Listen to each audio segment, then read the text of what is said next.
né? Tudo é simulado, né? Essas atividades tem que sempre entender como simulado, sempre assim. Por quê? O que eu falo para vocês tomarem cuidado na hora de verem essas coisas? Porque se você fizer aquilo como se fosse uma prova, no sentido de tirei uma nota ruim, nossa, eu tô mal, não vale de nada essa prova, tá? Só vai te atrapalhar. Ah, já mando de volta aí. E não vai adiantar nada, nada, nada, nada. Sem exagero, só vai atrapalhar. Agora, se você fizer a prova para ver aonde você errou, quais questões você errou, para você saber aonde que você tem que estudar mais, aí a prova valeu a pena. Esse é o ponto dessas provas que vocês fazem agora. Por quê? Porque se for fazer prova para ficar nervoso, achando que está indo mal, então é melhor nem fazer. Entende? Não adianta Então, chorar pelo leite derramado. não, isso lá no final, né, Brenda? Agora tem que estudar. Agora, se você durante o ano perde a condição de estudar porque você desanimou, porque achou que está indo mal em prova, como é que você vai conseguir fazer uma prova lá no final do ano depois? Não consegue, não vai conseguir. Agora, presta atenção no que eu estou falando. Agora, se você pega toda a prova que você fizer, foi bem ou foi mal, dane-se, isso é o de menos, vai lá fazendo, tá? Não vai ficar se arrebentando de estudar para fazer a prova, vamos dizer assim, mas depois que fez a prova, você olha quais são os erros e vai procurar saber, estudar aquela parte que você errou, isso lá no final vai fazer diferença. Isso vai engrandecer você cada vez mais para você fazer uma prova melhor. Nesse sentido que eu digo, o simulado ele tem que ter esse intuito de te ajudar, não de te atrapalhar, vamos dizer assim, psicologicamente. Entenderam? Quantas pessoas tinham na primeira aula? Só para saber se eu já começo ou não. Acho que já dá para começar porque não tá tendo muita gente hoje, não sei o que aconteceu. É, tá frio. Tá frio, Deve ser isso também. as pessoas preferiram tomar. Alguém fala pra. Ah, de novo, quase falei de novo. Negar. A Paula. Conhece a Paula? Quase Que falei o Paula. nome. Ai, guria, é uma piadinha feia, não posso falar. É uma piadinha. E o cara tá tentando. Entendi. Cara, entendeu? É a Paula. Então, então, o cara tentando Eu ainda entrar. pergunto que Paula. A Paula, a Paula tava tentando entrar. Ai, guria, foi por pouco, hein? Pô, é por pouco aí. Deixa eu abrir aqui a câmera. Essa foi boa. A aula passada ela já tentou entrar, a Paula. Ela tentou na aula anterior. Daí veio com outro nome e tentou entrar de novo. Não sei qual que é o barato de fazer isso. Mas tudo bem. Não precisa ter vergonha, Isadora. Normal. Então vamos lá, estamos lá no. Eu comecei a falar só de proteínas com vocês, né? Nem falei muita coisa, só falei aqui de contração muscular, transporte, defesa, catalisadores e que as proteínas são grandes peptídeos com função biológica. Só isso, né? E daí eu coloquei aqui. Por que a proteína é um polipeptídeo? Porque é feito por muitos aminoácidos. Muitos aminoácidos. Então nós vamos ver o que é um aminoácido. Eu vou fazer um desenho lindo aqui de um aminoácido. Eu vou dizer para vocês que essa matéria é uma matéria que eu gosto tanto, gente. E vou dizer assim, que eu sei que os alunos não são tão fãs disso aqui quanto eu. Mas isso aqui é a base da vida. Não, era amino mesmo, estava certo, escrevi errado. Paguei o certo, escrevi errado. Aminoácidos. Então, aminoácido e peptídeo são sinônimos, tá? Então, o que eu fizer aqui vale para peptídeo, vale para aminoácido, a mesma coisa, tá? Então, veja só, o aminoácido é uma molécula, guarda que é uma molécula formada por um carbono central que faz ligação com 4 coisinhas diferentes. Lembrando vocês que carbono, vamos tentar lembrar do carbono, Vocês tiveram química orgânica o ano passado ou vão ter esse ano? Hein, gente? Esse ano, se não me engano. Esse ano? Então Esse vocês vão... ano. Se vocês não viram ainda, vocês vão ver o carbono sempre faz 4 ligações. Sempre faz 4 ligações. No caso aqui, esse carbono vai fazer uma ligação com um hidrogênio, tá? De um ladinho aqui, ó, vou fazer em azul, ele se liga a um nitrogênio que está ligado... Professor, Oi, pode falar. professor, perdi aqui, os aminoácidos são formados por quê mesmo? Por Pelo quê? carbono, o aminoácido é uma molécula formada por vários átomos, tá? E sempre começa pelo carbono central aqui, que está ligado a um hidrogênio, e eu estou mostrando tudo que forma o aminoácido aqui, tá? Nitrogênio ligado a outros 2 hidrogênios, e do outro lado, por outro carbono, que está ligado a um oxigênio por 2 ligações, por isso 2 tracinhos, C dupla O, e ligado a um oxigênio que está ligado a um hidrogênio. Eu vou apagar isso aqui, ó, esse oxigênio que está ligado aqui e está ligado aqui, em vez de fazer desse jeito, vou fazer assim, ó. O, H. Mas entenda que esse OH é um oxigênio e um hidrogênio. E, depois de todos esses elementos aqui, tem uma parte desse aminoácido genérico que eu estou fazendo, que eu vou chamar de R. R. Deixa eu ver uma coisinha aqui, só para não falar besteira. Deixa eu olhar uma tabela periódica. Tabela periódica. Imagem. Olhar rapidinho aqui.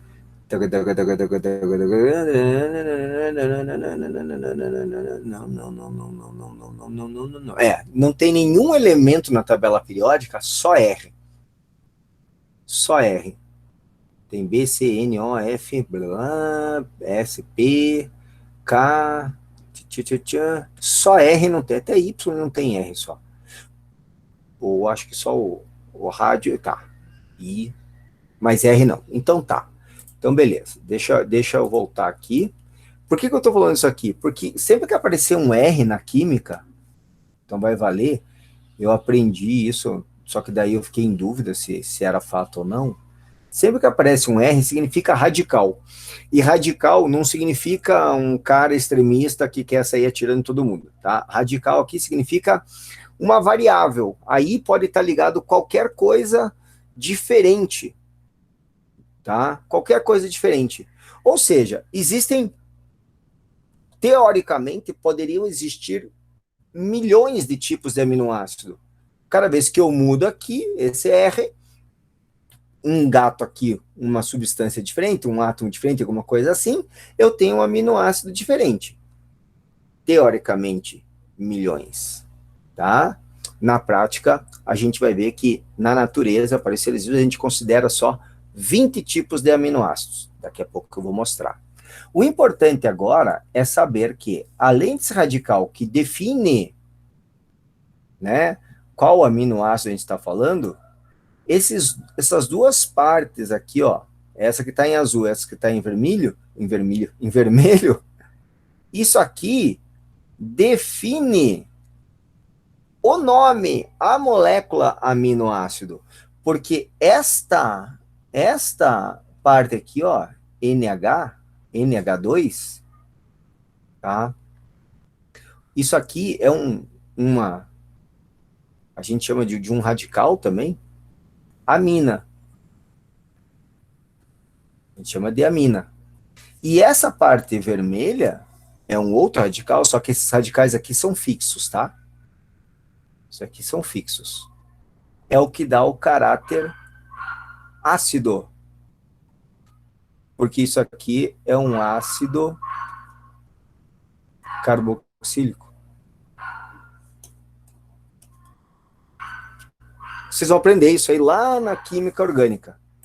tá? Por enquanto, só guardem que isso aqui é o que define o nome. Ácido carboxílico define a parte chamada ácido e a amina, o amino. Então, aminoácido por causa dessas duas que todos os aminoácidos têm. Deixa eu escrever aqui, carboxílico. Tá? Tudo bem até aqui? Então, eu vou mostrar para vocês os 20 aminoácidos mais importantes que existem. Aminoácidos tabela. Tem uma tabela que eu achei aqui tão legal. Não, tabela não. Vou colocar só aminoácidos, então, para ver se aparece o que eu quero. Apareceu. Tchum. Essa mesma. Essa mesma. Olha que massa essa tabela aqui. Vou abrir uma... Ctrl V. Tchim, tchim, tchim. Olha isso aqui, ó. Esses aqui são os 20 aminoácidos. Glicina, leucina, triptofana, alanina, isoleucina, metionina, valina, fenilalanina, prolina, ácido aspartico, ácido glutâmico, lisina, arginina, histidina, serina, treonina, cisteína, asparagina, glutamina e tirosina. Decoraram? Vão ter que decorar? Não. Não vão ter que decorar. Não tem que decorar. Certo? Bem importante isso. Certo? Porém, vocês têm que saber que existem 20 aminoácidos. Isso é essencial. É essencial. Não pode deixar de saber isso. Tá? Muito, muito, muito, muito importante. Só quero ver uma coisa aqui, gente, porque eu acho que tem uma outra foto que é mais legal, na verdade. Não era bem essa foto que eu tinha, uma outra foto que eu tinha visto que era, acho que essa aqui. Essa mesmo. Essa aqui é mais legal. É a mesma coisa, só que, apesar de estar escrito em inglês, o modo que a molécula tá é mais interessante. Tá? Tá em inglês o nome, tá? Mas a molécula não tem molécula em inglês, tá? A única coisa que diferencia aqui, ó, comparando aqui, ó, esse hidrogênio, eles deram um giro na molécula, e esse hidrogênio ficou para cá, e esse ácido carboxílico ficou para frente, para cima, tá? Como que pode, professor? Não tem como fazer isso, senão você muda a estrutura da molécula. Gente, vocês vão aprender que essa é uma estrutura tridimensional, eu estou colocando no plano, então não, parece que não dá para fazer isso, mas dá. Certo? Porque quando é tridimensional, dá para colocar o hidrogênio para o lado de cá, o carbono para o lado de lá e ser a mesma molécula. Tá? Então, eu quero que vocês vejam aqui, ó, todos esses aminoácidos que estão mostrando aqui, ó, todos eles, vou fazer em vermelho aqui, ó, tem o NH3COOH. Esse NH3 não é NH2, professor? Por que está mostrando NH3? Porque ele está colocando um maisinho ali, ó. Ele está ionizado. Ele fez um íonzinho ali. Tá? Então ele está aqui, ó. Todos eles com a mesma estrutura básica.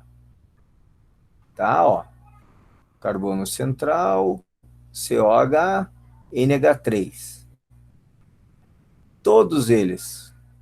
Professor, por que tem uma divisão aí de tipos de aminoácidos? Se eles são solúveis, insolúveis em água, são polares, apolares ou neutros. Essa é uma divisão que para a gente aqui não vai ter muita importância, mas se você for fazer, por exemplo, farmácia, for fazer medicina, for fazer biologia mesmo, for trabalhar com genética já, vai ter que saber isso daí. Que existe diferença. A gente aprende muita química quando trabalha com genética, com medicação, com entendimento. Veja, olha, acabei de mostrar que todos eles têm a mesma estrutura básica aqui, ó. 6, 7, 18, 19, exatamente. E só mudou a parte que está azulzinha, porque a parte que está azulzinha é o que eu coloquei aqui em verde, a parte do radical. Então, o que diferencia a alanina da valina? A alanina tem CH3 aqui, e a valina tem um CH ligado a um CH3 e outro CH3. A leucina tem um CH2, CH, CH. Então, a molécula que está ligada ali no R é o que vai mostrar, vai definir qual aminoácido que é. Senhor, não podia ligar outras coisas aí? Lógico que você poderia. Então, poderia ter outros aminoácidos? Existem outros aminoácidos artificiais e alguns até naturais. Mas para formar as proteínas propriamente, né, que estão ligadas ao código genético, daqui a pouco a gente vai ver, que estão relacionadas ao código genético e formando proteína, só essas 20 aí, tá? Tem um aminoácido bem famoso, vamos ver se alguém sabe de onde é que é. Um aminoácido chamado taurina. Alguém já ouviu falar de taurina? Se alguém já ouviu falar, coloca. Eu nunca ouvi falar. Nunca ouviu falar? Não. Taurina. Você falou que é do energético. Isso mesmo. Exatamente. Taurina é os energéticos têm taurina. Por que o nome é taurina? Porque eles viram primeiro no boi, no touro lá, esses aminoácidos. Eles não formam proteína propriamente, porém, a taurina tem uma estrutura que deixa as pessoas mais animadas, mais felizes. E é considerado um aminoácido, a taurina. Tá? Então, é bem importante. É um aminoácido um pouco diferentinho, porém, de uso aí, considerado aí importante. Tá? Faz sentido, né? Taurina sair do touro, vamos dizer assim. Por isso que, inclusive, a Red Bull tem aquele tourinho, aquele bufalinho lá, que são tudo parente, então tinha nos dois. Tudo bem até aqui? Tranquilo até aqui? Alguma perguntinha até aqui? Estão de boa? Porque daí eu vou começar uma outra coisa bem importante, vou fazer até uma letra maior, que é a ligação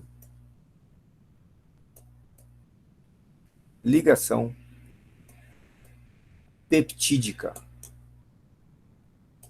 Olha só que eu vou falar aqui, ó. A ligação peptídica é a ligação entre dois peptídeos. E o que é um peptídeo, gente? Só lembrando, acabei de passar. O que é um peptídeo? Peptídeo, voltei no 1 aqui. Peptídeo é aminoácido. Peptídeo é aminoácido, é a mesma coisa. São sinônimos, tá? São sinônimos, os dois. Então, uma ligação peptídica é uma ligação entre dois aminoácidos. Tudo bem? Sim, não, talvez mais ou menos? Sim, tá tudo bem. Beleza, que bom. Então, olha só, eu vou fazer aqui um aminoácido para ligar com outro, tá? A gente diz que isso aqui é uma síntese por desidratação. Então, em vez de escrever NH2, eu vou escrever aqui, ó, H2N, para ligar no carbono, para ligar no hidrogênio. Aqui embaixo está o radical. E aqui eu vou fazer separadinho CO, C dupla O, OH. Ele vai se ligar a outro aminoácido. E aqui eu vou separar os hidrogênios do N. N, N. Isso aqui e isso aqui são duas formas de escrever a mesma coisa. Isso aqui é NH2, isso aqui é NH2. Tá? Tá ligado a um carbono, a um hidrogênio, a um radical e a um COOH. COOH é C dupla O, OH.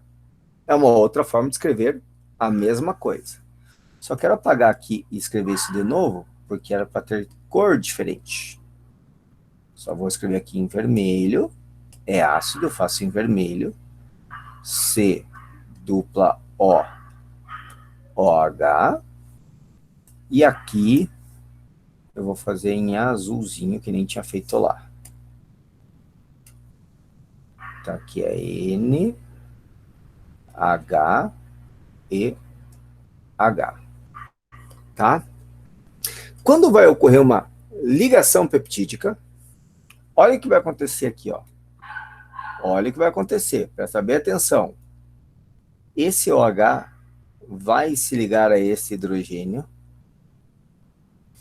e vai deixar essa ligação do carbono livre e vai deixar essa ligação do nitrogênio livre. Tanto o carbono quanto o nitrogênio, quando eles perdem essa ligação, lembre-se, se perdeu a ligação é que ele perdeu o compartilhamento de elétrons, então eles não estão mais felizes, porque eles não têm mais o compartilhamento de elétrons com o hidrogênio, o nitrogênio, né, não tem com o hidrogênio, e o carbono com o OH aqui. Então eles ficam deficientes de elétrons. Eles querem compartilhar elétron.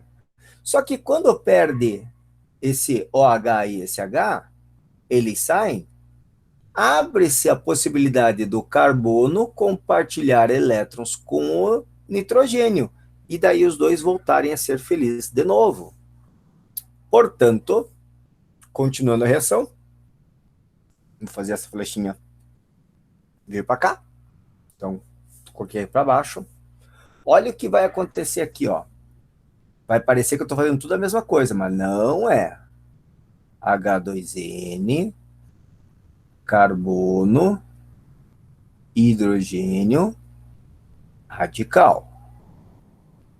Aqui, em vermelhinho, o carbono, veja aqui, ó. Eu vou jogar essa dupla lá para cima. Ó. E um tracinho vermelho um pouquinho menor aqui. Por quê? Porque agora este carbono se ligou aqui, ó, no nitrogênio desta. Então tem uma ligação aqui, ó, carbono-nitrogênio. Eu abri a possibilidade, ele parou de compartilhar aqui com o H, ele parou de compartilhar aqui com o hidrogênio, e um começou a compartilhar com o outro. E ficaram felizes para sempre. Ligou com o hidrogênio lá. Tá? E o resto é igual. C, H, tô aqui, ó. R, aqui, CO, O, H. Liguei os dois. Liguei os dois. E de quebra, olha que legal aqui, ó. Por que síntese por desidratação? Fiz uma síntese, eu sintetizei uma molécula de 2 peptídeos, de 2 aminoácidos, a gente chama de um dipeptídeo. Dipeptídeo. E sobrou uma molécula de água, que eu vou escrever assim, ó. Vou usar as duas cores. H2 O. Um hidrogênio do H, um hidrogênio que estava aqui no nitrogênio e o oxigênio do H, H2O. Por isso, síntese por desidratação. Para esses dois ligarem, foi embora uma molécula de água. Compreenderam isso aqui? Sim, não? Talvez, mais ou menos? Sim. Facinho? Uhum. É? Isso me deixa muito feliz que vocês tenham achado isso facinho. Muito legal. Então, já tinha falado lá que proteínas são grandes fábricas de conversão biológica. Está aqui a ideia da ligação peptídica. Se eu ligar nesta parte outro peptídeo, posso ligar milhões e centenas, depende da situação, e vou formar as proteínas, as diversas proteínas que tem. Essas proteínas, que são grandes polipeptídeos, muitos aminoácidos ligados por ligação peptídica, tá? Eles não são simplesmente uma correntinha de aminoácidos. Não é qualquer correntinha de aminoácido que vai poder fazer alguma coisa. Então tem uma certa importância entender como que se formam as proteínas que tem no nosso corpo, porque para a gente entender o que determina as proteínas serem funcionais. Então, a gente vai ter que aprender sobre estruturas das proteínas. Então, eu gostaria, primeiro de tudo, que vocês aprendessem uma coisinha. A vida é um brinquedo de Lego. Eu não estou falando, não estou brincando, não estou viajando, nem nada disso. Estou falando sério. A vida é como se fosse um brinquedo de Lego, gente. O que você quer dizer com isso, professor? Um brinquedo de Lego? Eu estou dizendo que quando você tem vida em algum lugar, é porque tem moléculas que conseguem se encaixar perfeitamente e conseguem trabalhar juntas por causa desses encaixes. A gente precisa ter capacidade de ligação entre as moléculas. Então, quer ver uma coisa bem interessante? Você precisa lá da vacina do corona. Você precisa ensinar a fazer o teu corpo a fazer uma proteína que se ligue nas proteínas do coronavírus e inative ele. E possibilite ainda, pelo outro lado, encaixe em células de defesa do nosso corpo para poder destruir isso daí, que elas vão lá fagocitar aquilo ali e destrói. A gente vai estudar isso depois. Então, assim que é uma forma de mostrar, né, esse encaixe. Nós precisamos da hemoglobina para carregar o oxigênio, mas a hemoglobina tem que ter a forma certinha para ter um lugarzinho onde o oxigênio vai lá e encaixa. Se ficar torto, não encaixa, não funciona. Não adianta fazer nada, não vai funcionar nunca se tiver torto. Então essas estruturas, elas são importantes. Mas tudo começa na sequência de aminoácidos. Aqueles 20 aminoácidos ali que eu coloquei, que são os aminoácidos que acabam originando todas as proteínas, eu posso ligar qualquer um desses dois lado a lado. Desses 20, desculpe, lado a lado, 2 a 2, né? Mas eu posso ligar aqui, ó. Eu liguei uma alanina num triptofano. Daí eu liguei o triptofano na prolina. Então eu tenho a alanina ligada ao triptofano, que está ligado à prolina, que se liga à serina, que se liga à glicina, a outra glicina, outra glicina, outra glicina, daí uma isoleucina, uma leucina. Eu posso fazer qualquer arranjo. Só que qualquer arranjo vai ter qualquer forma. E qualquer forma para o ser vivo não interessa, tem que ter formas específicas. Portanto, tem que existir alguma forma, algum livro de receita de proteínas no nosso organismo, nas nossas células, que digam para a célula como tem que ser as proteínas, como que é uma insulina, como que é uma hemoglobina, como que é um colágeno, como que é um anticorpo contra o coronavírus, ou o anticorpo contra a gripe, ou o anticorpo contra a paralisia infantil, que são coisas diferentes já. Tem que ensinar, tem que saber, tem que ter essa receita de como fazer essas proteínas. Desafio.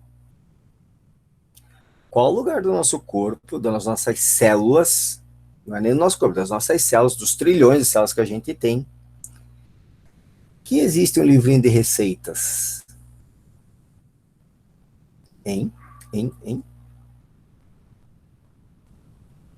Qual a pergunta mesmo? Pode repetir, que eu tô viajando. Falei demais, ficou viajando minhas falas. Eu falei que para ter as proteínas tem que ter um livro de receita. Calma, Isadora, uma coisa de cada vez.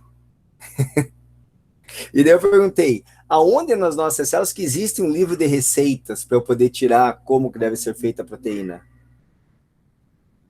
Não sei. Não sabe? A Isadora fez várias perguntas. No DNA? No cromossomo? No RNA? No cérebro? Cérebro é um órgão, Emily. O cérebro é um órgão feito de milhões e milhões de células. Esse livro de receita está na célula, entendeu? Está na célula, esse livro de receita. Então, todas as células têm que ter esse livro de receita. No sangue também não. O sangue tem células. Exatamente, Isadora. No livro de receita, nosso livro de receita chama-se material genético, que no caso A Isadora colocou DNA, cromossomo, RNA, no DNA. O DNA, no caso, Isadora, forma... A Isadora colocou material genético e colocou lá DNA. Cromossomo é formado de DNA, tá? A gente vai ver depois que o cromossomo é formado de DNA. Então, o material genético, olha que legal, o material genético, boa, Isadora, basicamente é um código de fazer proteínas. Porque as proteínas são ativas fisiologicamente. As proteínas que acabam trabalhando para a célula. O material genético fica lá no núcleo, protegidinho. Então ele manda o recado de como deve ser feita a proteína é feita, tá?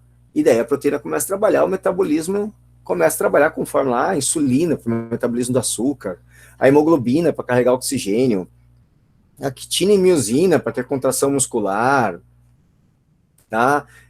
Noradrenalina para ter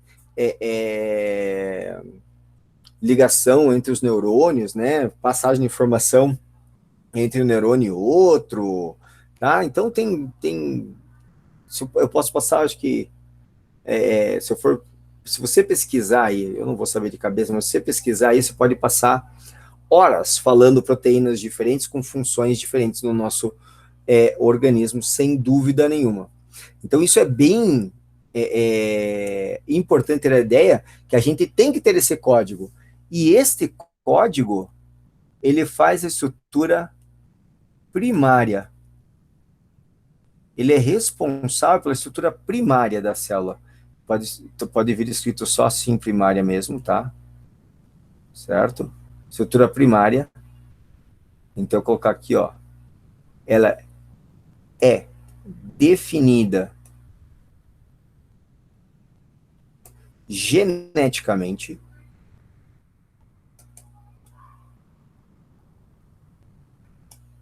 Deixa eu só fazer um comentário aqui, que a Emily colocou cérebro. Emily, eu acho muito natural que as pessoas pensem no cérebro quando falam de tomar decisões, de tomar as rédeas das coisas. Qual que é o grande problema desse momento que a gente está estudando? Tem que ter uma imaginação bem fértil, tem que se permitir viajar para dentro da gente mesmo e imaginar que nós somos formados por esses milhões de celulinhas, e cada uma delas tem o mesmo material genético, então elas têm que trabalhar, elas trabalham ao mesmo tempo que elas cuidam da vida delas, elas se juntam com as outras células para formar isso que a gente é. Tá? Então eu não posso dar conta, o cérebro, vamos dizer assim, ele é muito importante para que a gente compreenda o organismo como um todo, certo? Mas o cérebro não dá conta de fazer cada célula do corpo, são trilhões e trilhões de células, né? Para fazer trilhões de células funcionar. Ele pode dar um aviso genérico, falar assim, nossa, olha, fígado tem que degradar tal substância. Aí, o aviso foi dado.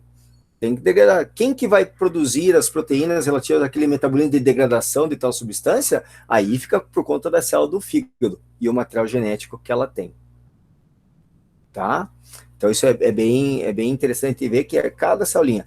Dá até a impressão que cada célula tem um material genético diferente, mas não. Todas as células de um indivíduo têm o mesmo material genético. Tá? Sempre assim. A gente vai conversar isso mais quando aprender sobre o DNA. Tá? Beleza. E a estrutura primária nada mais é do que uma cadeia. É uma cadeia de aminoácidos.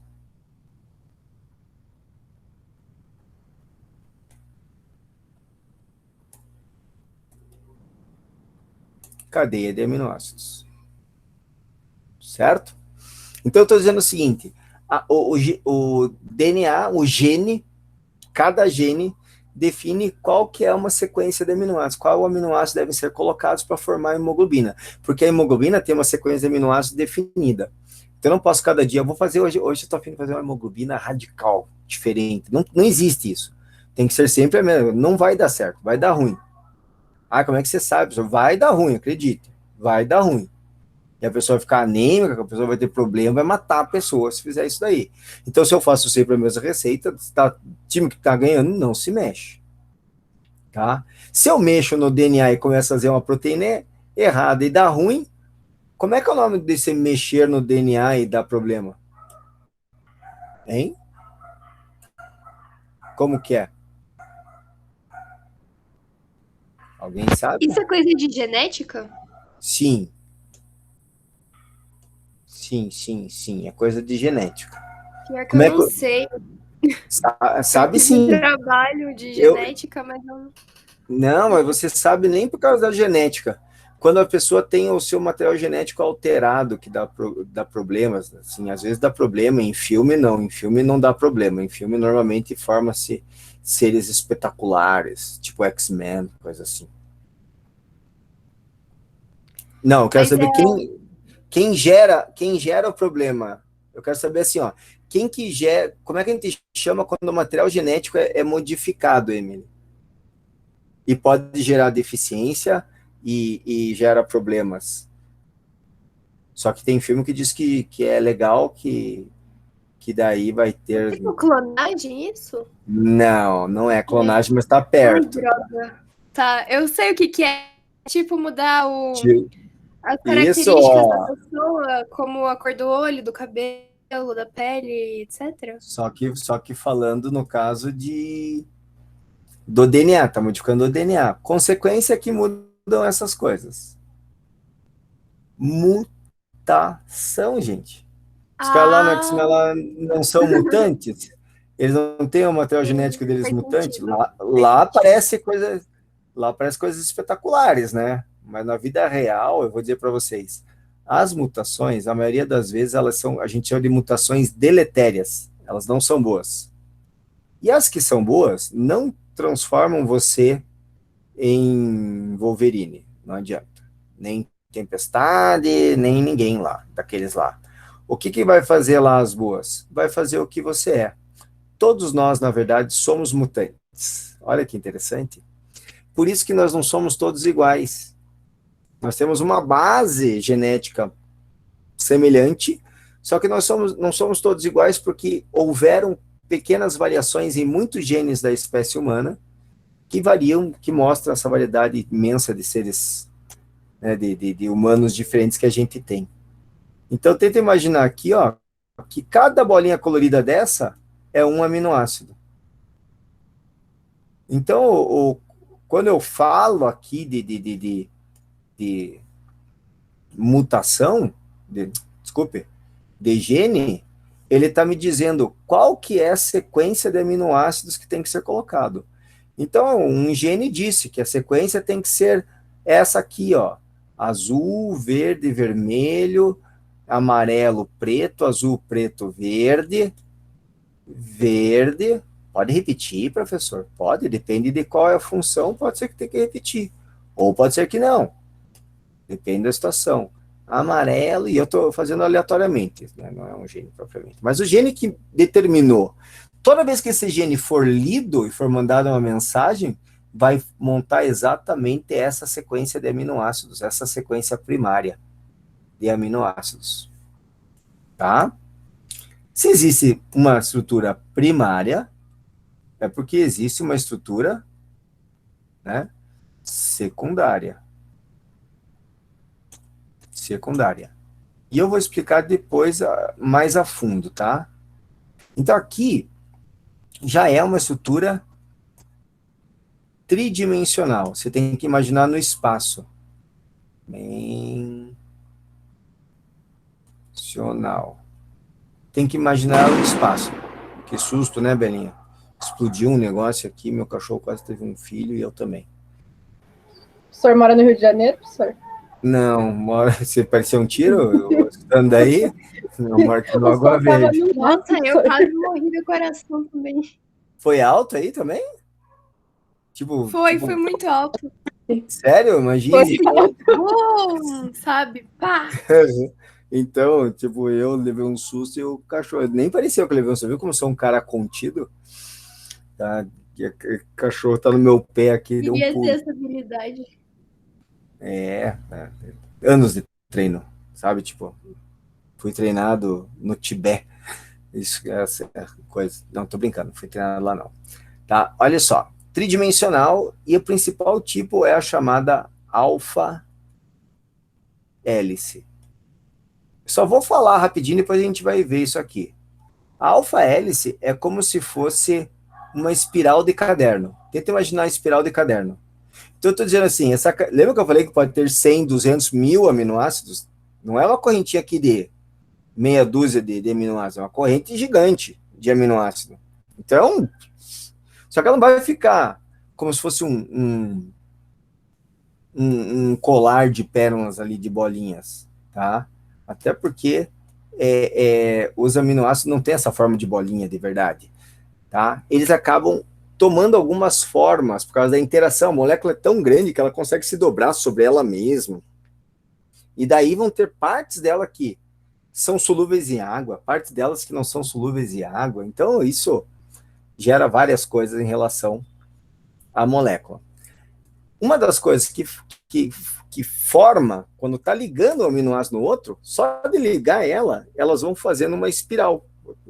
Ligando, vai fazendo uma espiral, que a gente chama de alfa-hélice, genericamente de alfa-hélice. Existe um outro tipo chamado folha beta-pregueada, que eu só vou falar, para vocês não caso esse nome apareça em algum lugar, ninguém pergunta o que é, na verdade, eu vou até mostrar para vocês aqui. A gente chama de folha, tracinho, isso aqui não é um B, é um beta mesmo, pregueada. Pregueada. Tá? Esses meus E's ficam parecendo uns Is. Deixa eu arrumar isso aqui, que na verdade não dá para entender nada que está escrito aqui. No pregueada. Folha beta. Nossa, olha lá. Pregueada. Ou melhorzinha. Tá? Essa estrutura secundária. Aí tem a estrutura terciária.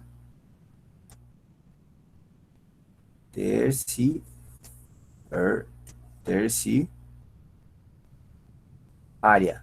Que também é uma estrutura, aliás, todas a partir de agora são estruturas tridimensionais, que acabam sendo vistas no espaço. Tridimensional, e ela tem uma forma globular. O que é uma forma globular? Hein, gente? Que tem a forma de um globo? Isso, uma bolinha de um globo, exatamente. Então tá. É bem isso. Parece uma coisa fora do comum, vai ganhar globular, né? É uma coisa técnica, vai parecer um globo, lógico. Parece um globo, só que pequenininho. O glóbulo significa um globo pequenininho. Tá? Literalmente, tudo que termina assim significa pequenininho. Então, glóbulo é um globo pequenininho. E quaternário é quando tem uma estrutura, nem toda proteína precisa ter estrutura quaternária, tá? Quando tem mais... Quando tem a proteína formada por duas ou mais cadeias de polipeptídeos. Já vou explicar melhor. Polipeptídeos. Vou pegar uma fotinho aqui para exemplificar. Estrutura de proteínas. Aqui.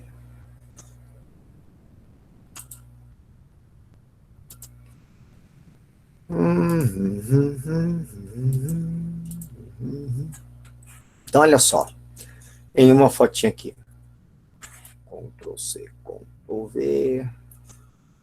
Uma das maiores invenções da humanidade foi o tal do Ctrl+C, Ctrl+V. É impressionante como é bom isso. Olha aqui, ó. Olha que interessante. Então aqui, ó, estrutura primária, sequência de aminoácidos. Lisina, lisina, glicina, glicina, leucina, valina, alanina, histidina. É o que ele está dizendo. Como foi determinado que tinha que ser essa sequência? O gene determinou.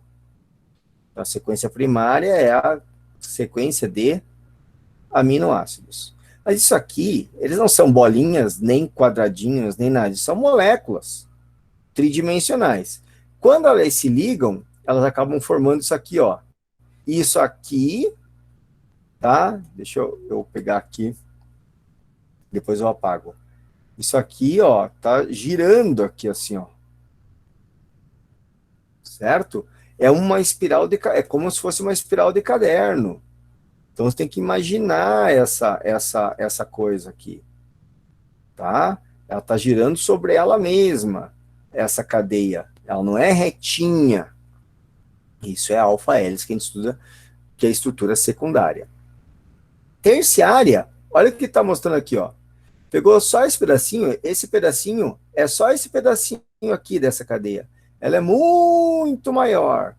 Sempre as proteínas são muito grandes, não tem só aqui, ó, que nem eu falei, não é só meia dúzia, 10 aminoácidos, tem que ser 100, 200, 1000, 2000 aminoácidos, certo? Então faz a alfa-hélice, só que essa alfa-hélice está vindo aqui, ó, e ela está dobrando sobre ela mesma aqui, ó, e veio para cá, e foi para lá, e foi para lá, e formou. Aqui, está mostrando grandão, não dá para ver. Agora, tenta imaginar isso aqui, ó, que se você olhasse sem definição, olha que eu vou mostrar para você. Sem definição, isso aqui seria só uma bolinha,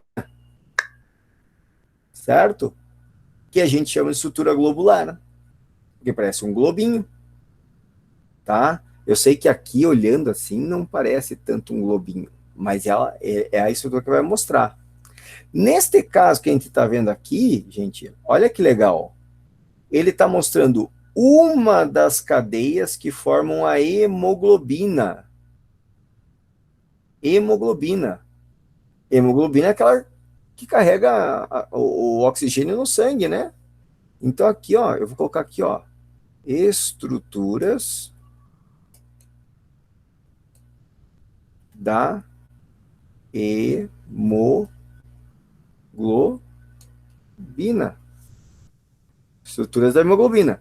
Terciária aqui, então, ó, formou o glóbulo. Tá vendo isso aqui, ó? Depois eu apago. Essa coisinha aqui, ó, é o ferro.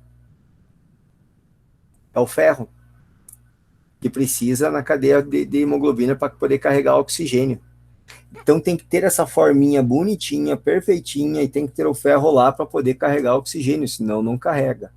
E mais, essa cadeia sozinha não serve para nada na hemoglobina. Ela precisa ter duas cadeias dessa, olha aqui, duas aqui, ó, uma aqui em cima, aqui embaixo. A gente chama de cadeia alfa, e mais outras duas, tá? Já é outro gene, que a gente chama de cadeia beta, com ferro também, certo? Que vão se juntar a ela. Então, para montar uma hemoglobina, eu preciso de 4 cadeias de polipeptídeos. Quando elas se juntam, subunidades, as 4 subunidades se juntam, eu formo uma proteína de hemoglobina, uma hemoglobina funcional. Agora funcional, por isso eu posso chamar de proteína. Sempre que for proteína, tem que ser funcional. Não basta ser um polipeptídeo para ser uma proteína. Tem que ser funcional. Tudo bem? Sim, não, talvez mais ou menos? Tudo bem, professor. Beleza. Tranquilidade, então. Continuando aqui, eu vou fazer um comentário, tá? Eu vou fazer um comentário aqui, e daí vocês, vou fazer uma pergunta para vocês, então fiquem bem espertos para me responder. Se essa cadeia, ela mudar a forma dela, parece uma bagunça, professor? Parece, mas não é. Tem uma forma exata. Se ela mudar a forma dela, essa hemoglobina já não funciona mais. Por mais que se ligue as 4 unidades, se ela estiver torta, não vai funcionar direito, não vai carregar oxigênio direito. Se a estrutura secundária não estiver bem certa, nem forma terciária certa, portanto não forma a estrutura quaternária correta, não tem a formação. Para que eu estou dizendo? Para que uma proteína exerça sua função perfeitamente, ela tem que estar com a sua estrutura perfeita. Primária, secundária, terciária e quaternária. Pessoal, mas eu não podia pegar uma outra sequência de estrutura primária para fazer essa mesma proteína? Não.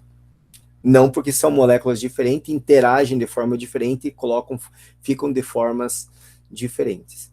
Então tem que ter a mesma estrutura primária, secundária, terciária e quaternária para funcionar direitinho. Mudou aquilo ali, não vai funcionar perfeito. O nosso organismo reconhece como algo diferente. Não nosso, se começar a mudar. Inclusive ataca aquilo lá que ele achar que é diferente. Não está perfeito com o que é nosso. Tá? Doenças autoimunes às vezes acontecem por causa disso.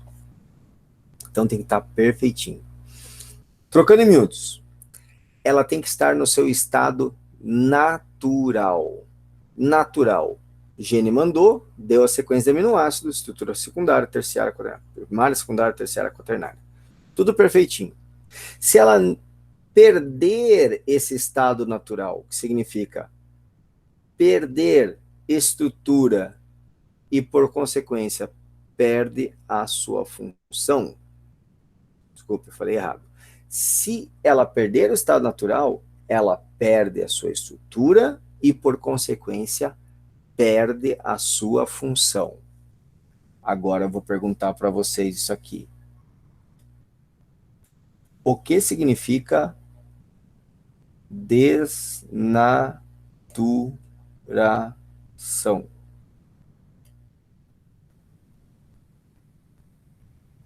O que significa desnaturação? Hein? Vou botar uma pressão em vocês aí.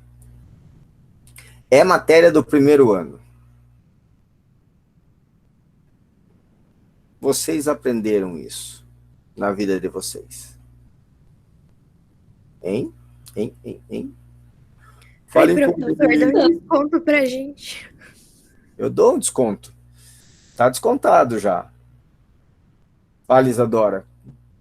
O que você falou? Não sabe? Sabe? Não sei. Não sei. Tá com medo de Tenho a falar? menor ideia. Não. Ah, não sei. Medo? É que eu Olha... não tenho nada na minha cabeça por agora, entendeu? Ah, entendi. Não é medo. É só simplesmente tá um vazio. Tá um vazio. Exatamente. Ali. Então, olha só. Segue o que eu falei. Se ela está no seu estado natural, a forma está perfeita e a função vai ser exercida perfeitamente. Se ela perder a forma, ela vai perder a sua função. Alguém levantou a mão, alguma coisa assim? Pode falar. Não foi isso? Oi, professor. Eu acho que eu sei. Se eu me lembro bem, eu acho que é a perda da estrutura da proteína, não é? E daí, quando ela perde a estrutura, o que acontece? Não lembro, professor. Então, vamos lá, vou falar de novo. Se ela está com a forma perfeita, ela tem a função perfeita. Se ela perde a estrutura, significa que ela perdeu a forma. O que ela perdeu por consequência, então? Não escutei se você falou. Vou falar de novo, olha. A função dela. Exatamente, Emily. Exatamente. Olha aqui, ó. O termo des significa negação, naturação, tirar do estado natural. É a perda. Ó, que eu tô colocando em essa letra gordinha. Vou até mudar de cor. Por que eu tô colocando essa letra mais gordinha? Porque é lazarento de importante isso aqui. Muito importante. Tá? Eu tinha uma amiga minha que toda falava lazarento, ela ficava brava comigo, que ela não gostava de escutar isso. Desnaturação é a perda de estrutura. Deixa eu colocar de uma forma mais simples. Não vou nem falar estrutura, Amanda, vou falar perda de forma e função de uma proteína. Mas por que que uma proteína ia perder forma e perder função, professor? No nosso organismo, gente, para que a proteína tenha essa forminha perfeita, não basta só geneticamente ela estar perfeita. Tem toda uma questão de pH da célula, pH do sangue, temperatura. Essas coisas acabam influenciando na tal da desnaturação, e a gente vai ver agora que a gente vai começar um novo estudo, que é o estudo das enzimas. Vou pegar aqui um novo, vou deixar em vermelho até. Isso aqui é tão importante, gente. Por que que enzimas são importantes? Por que que elas, digamos assim, quero dizer no seguinte sentido, por que que as enzimas, a gente dá tanta ênfase em estudar enzimas? Eu vou falar para vocês, o meu mestrado foi sobre enzimas, tá? E educação, na verdade, como ensinar enzimas. Então, quem fez lá o cartaz, se alguém aqui, eu não lembro, eu nunca lembro das coisas, tá? Mas se alguém que foi meu aluno fez aquele cartazão da história lá da descoberta da enzima. Alguém foi meu aluno aqui no primeiro ano? Já não lembro. Ah, é verdade. Lembra do cartazão, Amanda? Lembra disso?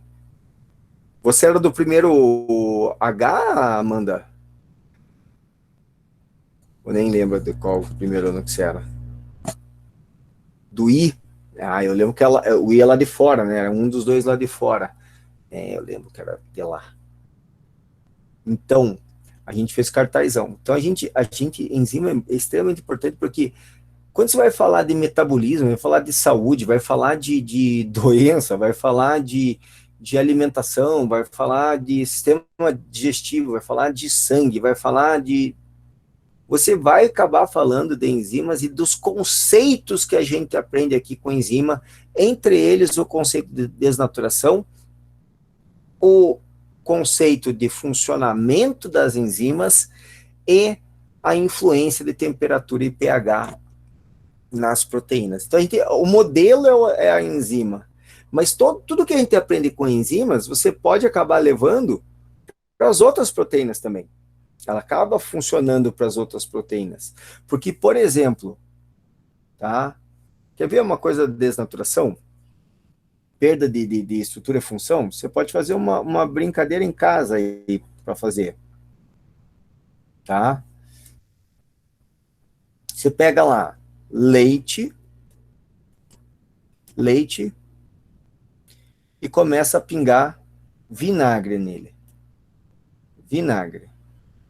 Qualquer vinagre que você tenha. Se tiver limão, pode ser limão. Depois de um tempo que você pingou o vinagre, o leite vai ficar coalhado. Tem gente que gosta de comer coalhada, faz coalhada artificial, misturando alguma coisa ácida ao leite. O que aconteceu para esse leite ficar coalhado? O leite é um alimento para criancinhas, tá? Filhotinho de vaca, filhotinho de gente, filhotinho de koala, tá? Não sei porque eu pensei em koala, acho que por causa do coalho. Mas enfim, para filhotinhos.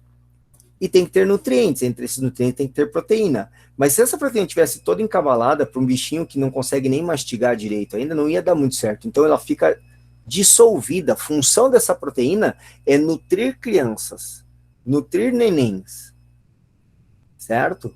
Então tem que estar dissolvida na água. A única função dela está lá dissolvidinha na água. Quando você coloca vinagre, você muda o pH daquilo lá, e ela muda a estrutura, a forma da proteína do leite, e ela fica insolúvel em água. Perdeu a função e formou coalho. A mesma coisa vale para o ovo.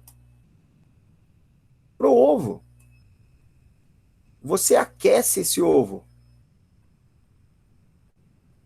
Tá? Aquece.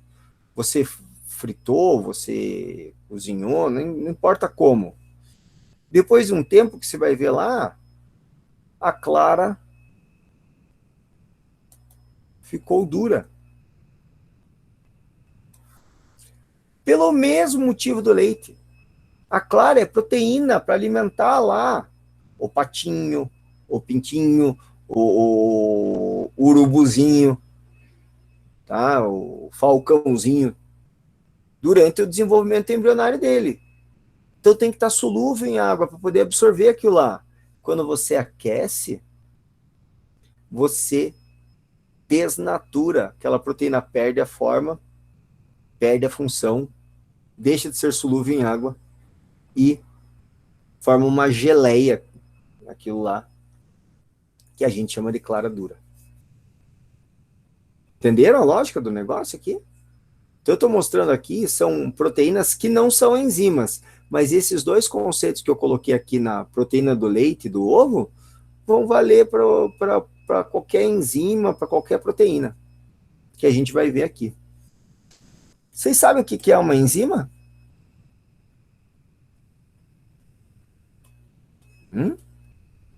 Olha lá, estou voltando lá na primeira parte lá, ó. Quem está no Jamboard, vai lá no frame número 1. Lá no frame número 1. E olha lá o que é uma enzima. Uma enzima é um catalisador biológico. Um catalisador biológico. Uma enzima é um catalisador biológico. Então, aqui, ó, vou colocar aqui, ó, de novo. É um catalisador com S biológico. Biológico. Massa. O que é um catalisador?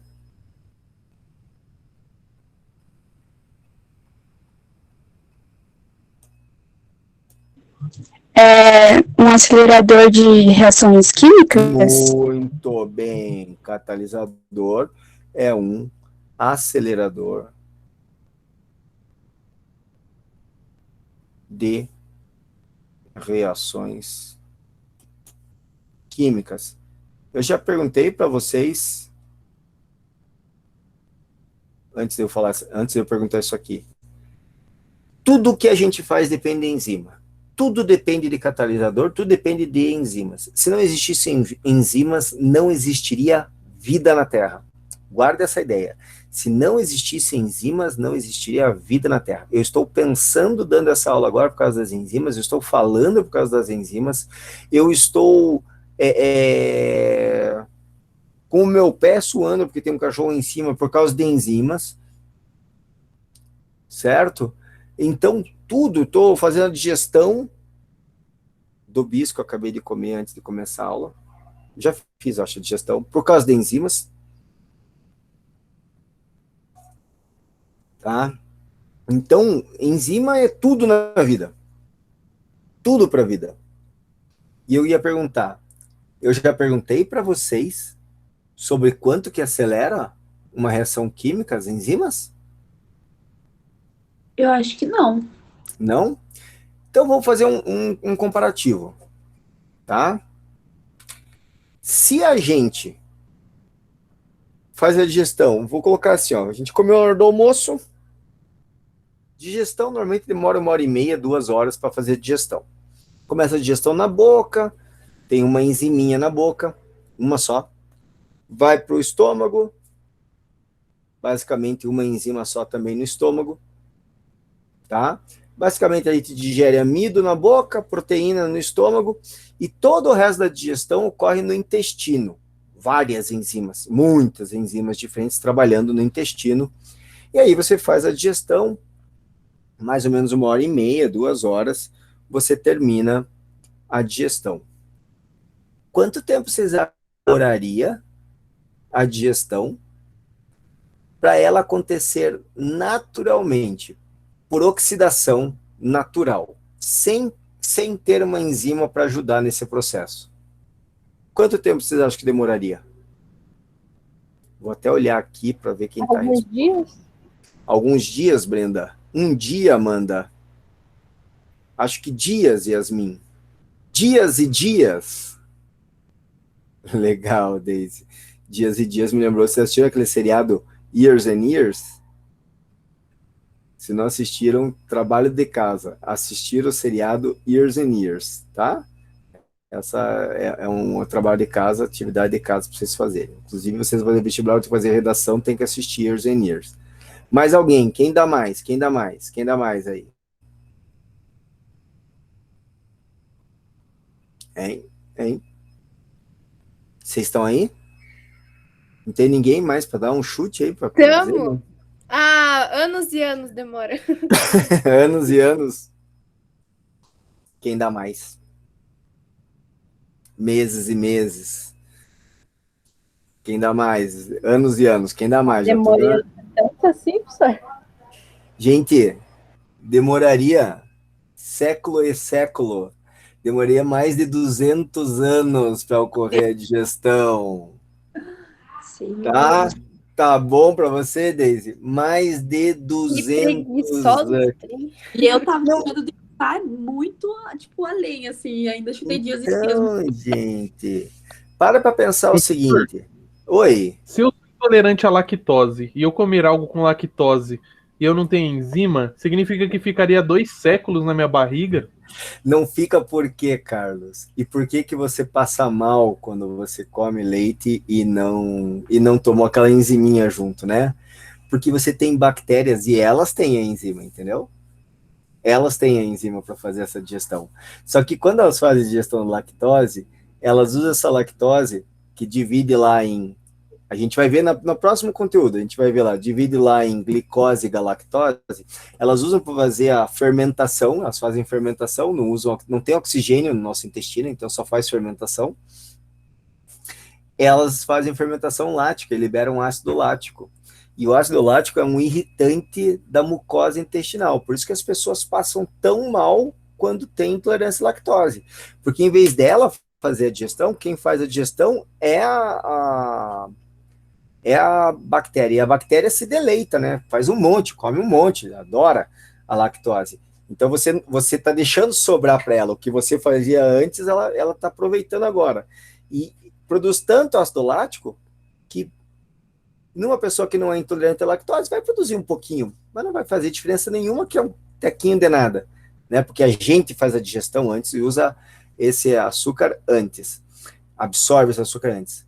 Agora, como você deixou isso passar para frente, isso vai irritar a mucosa intestinal de uma forma tão forte que, na maioria das pessoas, os sintomas eles estão relacionados a diarreia, gases muito forte, dor, muita dor, né? E dificuldade de absorção de outros nutrientes, porque fica irritada a mucosa. Então, você vê na criança, a criança está comendo e não está engordando. E tá com diarreia, e passa mal, e você não sabe o que é, e não sei o que lá, e não tá com infecção, não tá com nada, é intolerância à lactose. Entendeu, Carlos? O que acontece? Por isso Agora eu demorar. entendi, professor, muito obrigado. É que eu tenho e eu sempre tive essa dúvida, entendeu? Obrigado. Então não fica 200 anos por causa das bactérias. Faz todo sentido.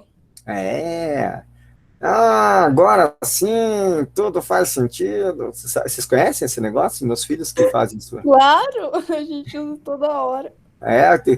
Eu juro que eu falo e eu não sei o que é, eu nunca vi na minha vida.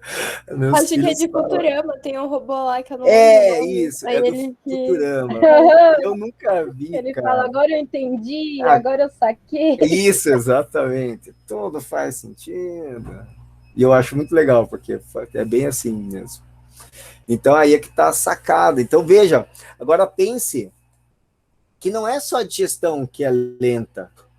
Todas as reações metabólicas são lentas se não tiver enzimas. São lentas. Não acontece de forma rápida. Não acontece naturalmente rápido. Tem que ser, apesar da enzima ser algo natural, tem que ter esse catalisador para acontecer essa reação química. Então, veja só, eu estou me movimentando aqui, ó. Estou me movimentando devagar, né? Estou me movimentando devagar, mas para um bicho preguiça é rápido pra caramba. Quem já viu um bicho preguiça se movimentando, sabe que ele se movimenta muito devagar. E sabe qual é o problema deles?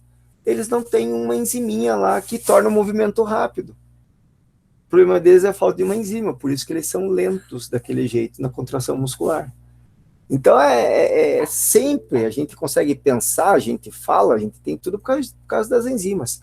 Fale, Brenda.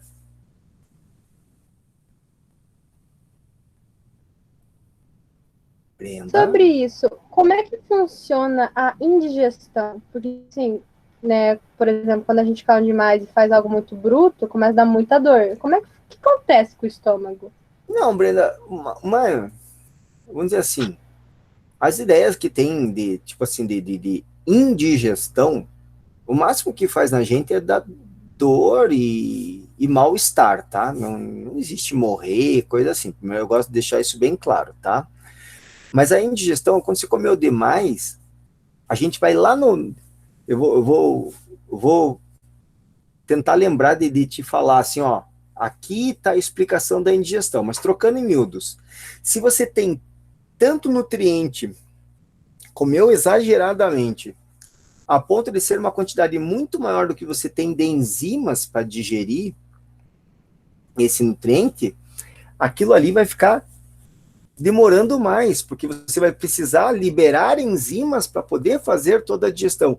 Isso demanda mais tempo, pode causar mal-estar, às vezes o próprio lacear do estômago, que você comeu demais, e laceia literalmente, tá?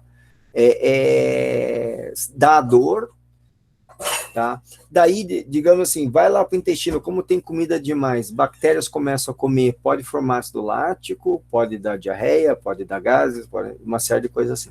Então não é porque você não tem literalmente as enzimas, mas você não está com, você comeu muito mais do que as suas enzimas poderiam dar conta naquele momento. Tá? Então pode ser ou porque você comeu muito alimento genérico, ou porque você comeu um alimento que tem muito de um nutriente, gordura demais, certo? Açúcar demais, daí o organismo pode sentir por causa disso. Fale, Daisy.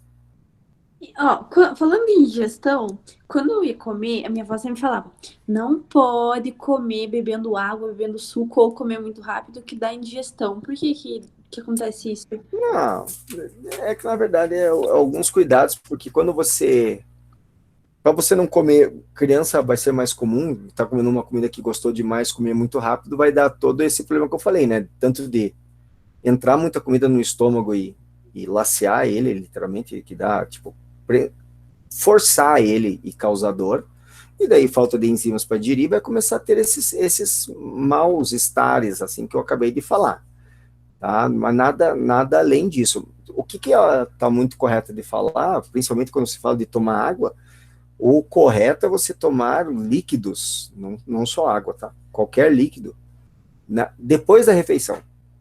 Durante a refeição, você tentar comer sem tomar líquidos. E olha que interessante, se você... mas daí fica muito seco. Talvez fique muito seco por causa do tipo de comida que você está comendo. Então, se você come só carne, por exemplo, carne é um negócio que deixa meio seco mesmo. Por mais que seja uma carne mal passada, ela vai ter a sensação de ser muito seca. Massa, coisa do gênero. Se você come fruta, por exemplo, fruta, você não precisa ficar tomando alguma coisa, você está comendo fruta. As próprias saladas, né, um tomate, já são mais úmidos, já são mais fáceis de trabalhar. Então, de certa forma, se você tem uma boa alimentação, 5 cores no prato, aquela coisa toda lá que vovó também fala, tá? Você pode deixar para tomar a água no final, que ajuda na digestão, tem que tomar no final, ajuda na digestão, importante, só que ela não vai competir com a comida no teu estômago, vamos dizer assim. Você não está enchendo o teu estômago de água em vez de comida tudo ao mesmo tempo, você está, primeiro encheu de comida, depois você colocou a água lá dentro conforme você achou que era necessário no final, fica muito mais sensato a quantidade de água que você vai estar colocando junto com a comida, sem te estufar, porque daí você automaticamente não vai tomar um monte de água, né? Entendeu, Deise? Entendi, professor. Obrigada. Tranquilo. Vamos para frente, então. Eu acho muito legal enzimas. Então, são aceleradores de reações químicas. Última coisinha que eu vou escrever aqui, e daí vou passar para outra página explicar. Funcionam em um sistema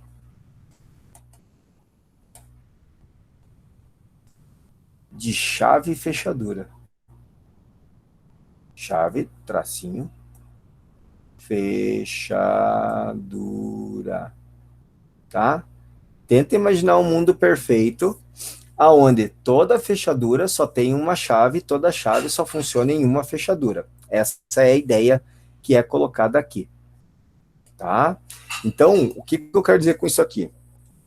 Quero dizer que uma enzima que, já que o Carlos falou lá da intolerância à lactose, tá? Falta a lactase, que é a enzima que quebra a lactose. Não tem outra enzima que faça isso, certo? Não tem. Então, não adianta o indivíduo pegar e achar que, porque eu não tenho essa enzima, não tem problema, porque outra vai dar conta. Não, é específico. Lactase é a enzima que quebra a lactose. Faltou lactase, vai dar problema. Tá? A enzima, vamos lá, deixa eu pensar numa outra enzima que faz alguma coisa diferente. Tá? A enzima de montar DNA chama-se DNA polimerase. Veja que eu falei lactase, enzima que quebra a lactose. Estou falando DNA polimerase, é a proteína, é a enzima que monta DNA, e ela monta DNA, ela não serve para montar RNA. Mas é quase igual, não importa, ela é especializada em montar DNA, a DNA polimerase. Não faz outra coisa, só isso. Certo? Então, quando você tem as enzimas, cada enzima vai ter uma função e só vai exercer aquela função. Por quê? Por que ele tem essa especificidade? Veja só, gente. Olha como as coisas fazem sentido. Tem que fazer sentido. Lembra que as proteínas, eu estou voltando lá na estrutura da hemoglobina. Tem que ter uma sequência de aminoácidos certo, com a forma de estrutura secundária, terciária, quaternária, tudo corretinho para funcionar e ser hemoglobina e carregar o oxigênio. E ela faz isso só para carregar o oxigênio. Lembra que eu falei que enzimas, tudo que eu estou falando para enzimas, vale para qualquer proteína. Então eu estou dizendo assim, ó, proteínas são específicas, sempre específicas, nunca genéricas. Não existe uma proteína que faz tudo no organismo. Toda proteína ela tem que ter ela vai ter uma função específica. Se todas as proteínas têm funções específicas, todas as enzimas vão ter funções específicas. Então, o que é um sistema chave-fechadura? É isso aqui, que eu estou mostrando aqui no frame 9 aqui. Então, vou colocar aqui, ó, sistema chave barra, vou colocar aqui, fechadura, tá? Olha só, aqui eu tenho uma enzima, essa cinza aqui, ó, é uma enzima, e olha como vai fazer sentido a questão da digestão, da indigestão que vocês estavam falando aqui, tá? Essa enzima tem uma forma certinha aqui, ó, e numa parte dela tem o que a gente chama de sítio ativo. O que é o sítio ativo de uma enzima? É a região que vai se ligar ao substrato. Então, digamos que aqui fosse a lactase. A lactase aqui. Ela tem uma região que tem uma forma perfeita para se ligar à lactose. Aqui. Então, esse centro ativo, o sítio ativo, tanto faz, tá? Guardar aqui, ó. Centro ativo é sinônimo de sítio ativo, tá? Quando ela pega aqui, ó, chega para a lactose, os dois se unem e formam um complexo enzima barra substrato. Ó a chave fechadura aqui, ó. Encaixam perfeitamente aqui, ó. A enzima altera ligeiramente sua forma quando eles interagem, essa mudança é uma interação que permite que ocorra a quebra aqui, ó. Certo? E separa agora as duas unidades que formam a lactose. Estou dando exemplo de lactose aqui. E aqui está a lactase. E veja que não muda o nome da lactase, hein? Lactase, lactase, lactase. E aqui é lactose. Em cima a lactose. Tá? E o que aconteceu? Quebrou a lactose aqui e formou os produtos. Digamos que aqui fosse uma glicose e aqui uma galactose, que são os dois, a gente vai ver depois, são os monossacarídeos que formam esse disacarídeo lactose. Quebrou. Só que olha só isso aqui, ó. A lactase sai intacta. Elas largaram o sítio ativo aqui, ó, e o sítio ativo tá, ó, perfeitinho aqui, ó. Ou seja, essa lactase aqui, ó, pode começar o processo de novo. Tá? Pode começar o processo de novo. E eu já não me lembro mais se foi a Brenda, se foi a Daisy, se foi a Amanda, se foi a Isadora, se foi a Amy, que me perguntou, que falou da indigestão. Quem que foi, gente? Fui eu. Ah, Brenda. Olha como faz sentido o que eu falei para você agora. Se o número total de lactase é limitado, e você lá, criancinha, Páscoa, come 1 zilhão de chocolates, um monte de lactose, porque chocolate tem muito leite, muito, daí dá diarreia na criancinha. Por quê? Porque se eu estou com todas as minhas lactases trabalhando ainda, sem dar conta da quantidade excessiva de lactose que a criança comeu, quem vai se alimentar desse excesso de lactose vão ser as bactérias. E daí a criancinha vai ter uma reação, que a gente chama de indigestão, de modo geral, semelhante à pessoa que tem intolerância à lactose. Mas não é porque ela está faltando lactase, é porque está com excesso de lactose. Porque comeu demais. Entendeu? Agora eu sei por que a menininha que eu cuido tá passando mal. Por Ela quê? tá enchendo de chocolate que tem da Páscoa ainda lá na casa. Ah, se comer demais, vai passar mal. As bactérias estão adorando. Mas, Amanda, é uma lei da vida. Uma lei da vida. Até porque tudo em excesso não só faz mal, como faz a gente deixar de gostar daquelas coisas que antigamente eram boas. Por isso que a gente tem que aprender a ter, como é que se diz? Parcimônia para fazer as coisas. Vou aumentar o vocabulário para a redação. Tem que ter parcimônia, fazer com tranquilidade as coisas. Diz que o cúmulo da maturidade é você comer só um bis e deixar os outros na caixa, né? Eu acho que eu tô chegando nesse ponto, gente, mas eu tô com quase 50. Tem que tentar chegar antes que eu. Certo? Olhem só, gente. Sistema chave fechadura. Foi, deixa eu ver se tem alguma outra coisa aqui que tem que ser falada. Desnaturação, já falei. Lá atrás. Beleza. Então agora nós vamos ver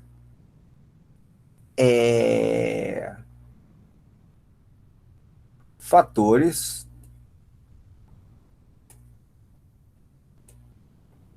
que influenciam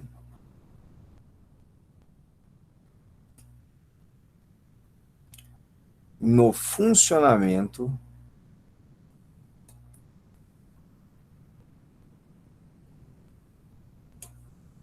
de uma enzima.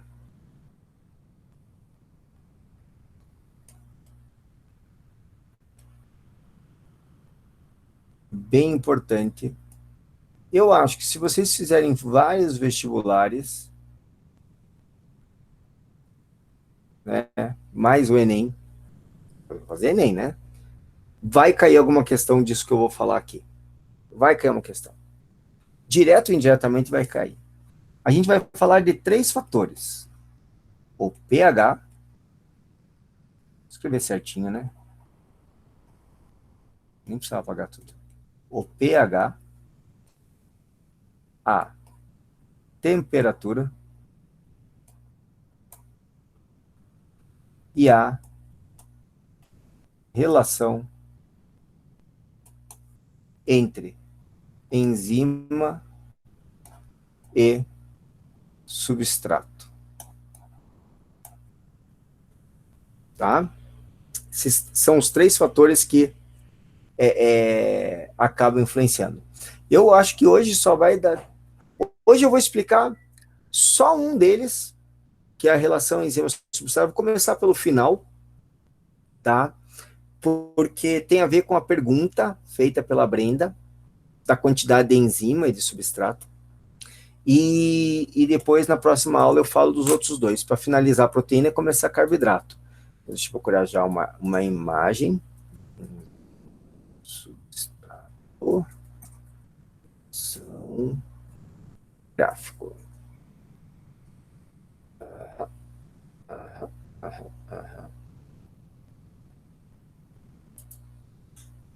Não era isso que eu queria.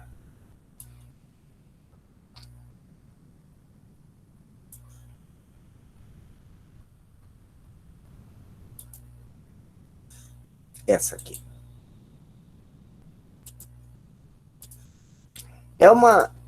Veja só, é uma relação básica,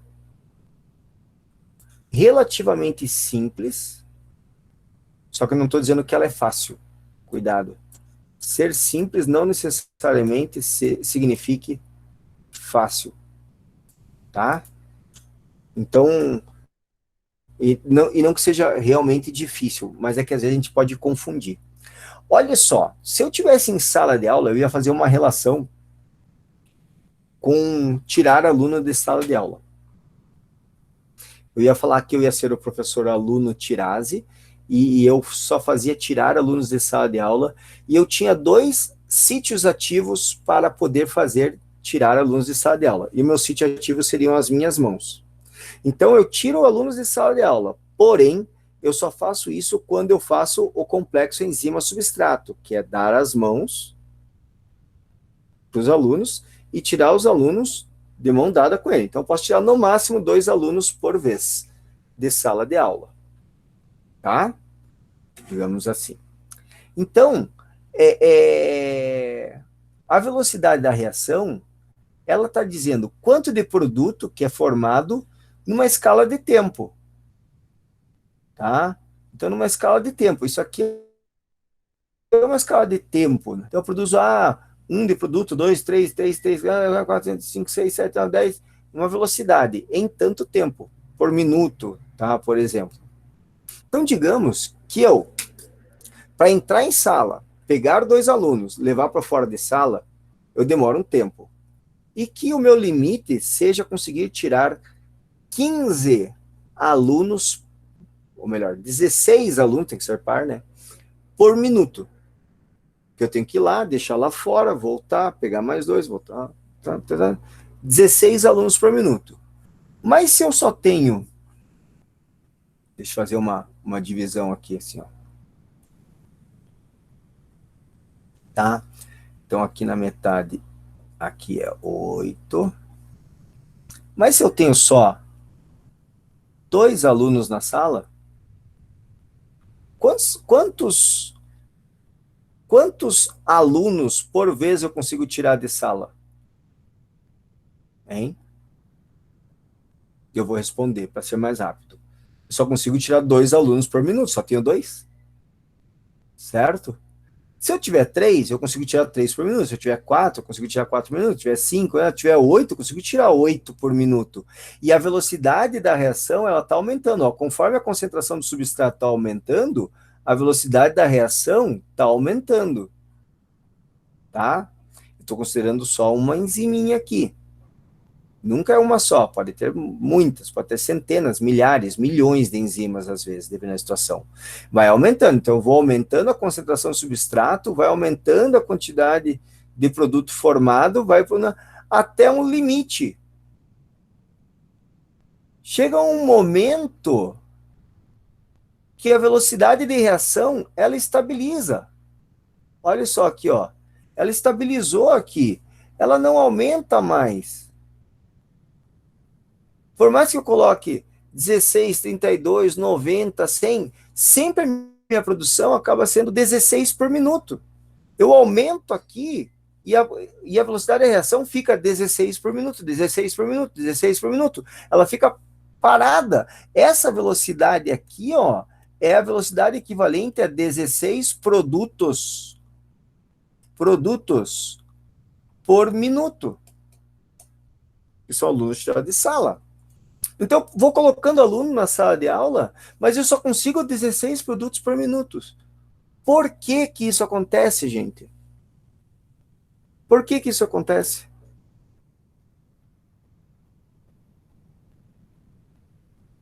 Leitura de gráfico é importantíssimo no vestibular, hein, gente? Digam para mim por que que isso acontece. Deixa eu arrumar essa flechinha aqui. Porque tem um limite de velocidade? Mas por que que tem um limite de velocidade? Eu já limitei a velocidade, mas eu quero saber por que que tem esse limite de velocidade? Por que que não pode ser mais? No meu exemplo.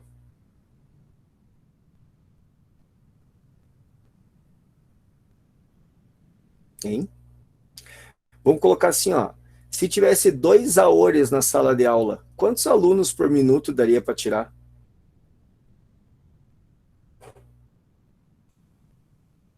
Dois? Não. Um zaor tira 16 alunos por minuto. Se eu tiver 2 aores, vamos tirar 32. Isso. Exatamente. Então, vamos dizer assim, ó. Se eu estou contando aqui, ó, no meu exemplo aqui, eu dei um exemplo que era um zaorzinho fazendo esse negócio. Se tivesse 2 zaorzinhos fazendo esse negócio aqui, ó, esse meu limite aqui, ó, não seria mais 16, seria 32. Mas o que isso quer dizer, Amanda, genericamente? Vamos pensar agora que sempre as enzimas estão aos milhares, nunca é um só ou 2. Mas por que chega um momento que a velocidade de reação trava? Ela começa a ter sempre o mesmo rendimento. Sempre o mesmo rendimento, ela não aumenta. Ela vai aumentando até um limite e depois fica parada, assim. Mas não foi você que falou que a gente tem um limite de enzimas? Boa, mas então, era isso que eu queria que você falasse. Porque o número de enzimas é limitado. E se eu estou com todas elas ocupadas, eu só vou conseguir fazer reação quando uma delas desocupa e vai lá voltar a fazer. E desocupa e vai lá fazer. Então eu bato no teto máximo de reação. E se eu tenho muito mais substrato ainda para reagir, eles vão ter que ficar lá esperando até o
Voltei?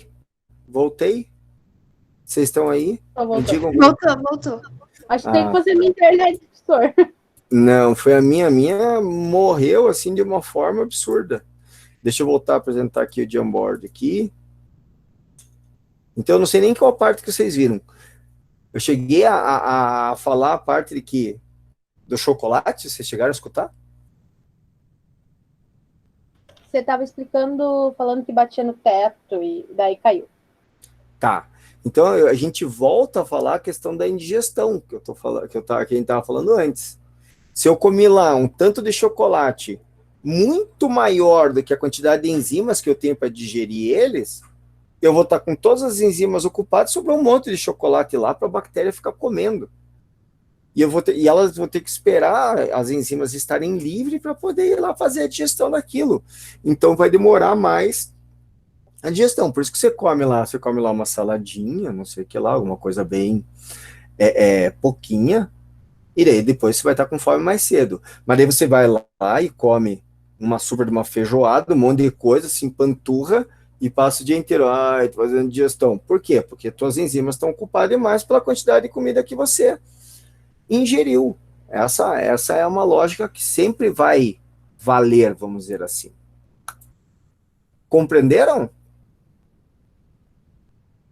Brenda, fez mais sentido de novo do que a gente tinha conversado agora? Agora fez bastante sentido. Então, entenderam esse gráfico, gente? Entenderam esse gráfico? Importantíssimo esse gráfico. O gráfico, talvez mais ou menos, para Então, mim. vamos lá, olha só. Brenda, você está olhando para o gráfico? Estou. Você está vendo o meu mousezinho aqui mexendo? Sim. Então, olha só. Mas foi a Isadora que não está com dúvida. É verdade, foi a Isadora, é verdade. Foi mal, Foi mal. Falha minha. Tranquilo. Olha aqui, ó. Você começou a comer, ó. E começou a colocar comida aqui, ó. E as tuas enziminhas estão lá, feliz da vida. Olha lá, tá facinho, hein, gente? Tinha lá 2 conversando num canto, a outra trabalhando lá, 3 no outro canto, um monte de enziminha parada. De repente começou, galera, vamos começar a trabalhar que tá começando a ter mais comida aqui, ó. Tá comendo muito. De repente chegou lá, todas as enzimas estão ocupadas aqui, ó. Nossa, ela tá comendo mais. Gente, você que terminou aí, corre lá pegar aquela comida lá, ó. E não aumenta mais a velocidade, porque estão todos ocupados. Então não interessa quanto de substrato você coloque lá, a velocidade vai continuar a mesma, porque as enzimas estão todas ocupadas. Ele só continua, como eu disse, a linha retinha, né? E nessa teoria, se eu continuasse comendo o resto da minha vida, né? Sim. Vai chegar uma hora, vai começar a decair, porque daí a quantidade de substrato começa a diminuir, né? Tá bom. Certo? Isadora, ficou um pouquinho mais fácil de compreender o gráfico? Parece uma fabricazinha mesmo. Isso, exatamente. E detalhe, sabe por que eu bato muito na ênfase? Já terminou a aula, tá, gente? No gráfico, porque gráfico, gente, basicamente é a resposta na nossa cara. Eu não estou falando que é fácil de ler, não estou dizendo que é uma coisa muito simples, mas é muito importante a gente aprender a ler gráfico, porque a partir do momento que você lê o gráfico, você está com a resposta ali.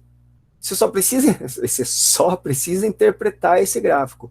Então, se cuidem com isso, façam um esforço de aprender a entender gráficos, façam questões com gráficos para compreender eles, e isso vai facilitar muito, tá? Hoje em dia, eu adoro, quando for fazer uma prova, quando tem gráfico, eu adoro, porque daí eu posso interpretar, entender e responder com mais facilidade, porque se eu interpretar direito, eu já estou com a resposta pronta. Tá certo? Tudo bem? Tranquilo? Duvidinhas para a gente terminar? Tranquilo, Brenda. Posso parar a gravação, então? Pode. Então, vou parar a gravação.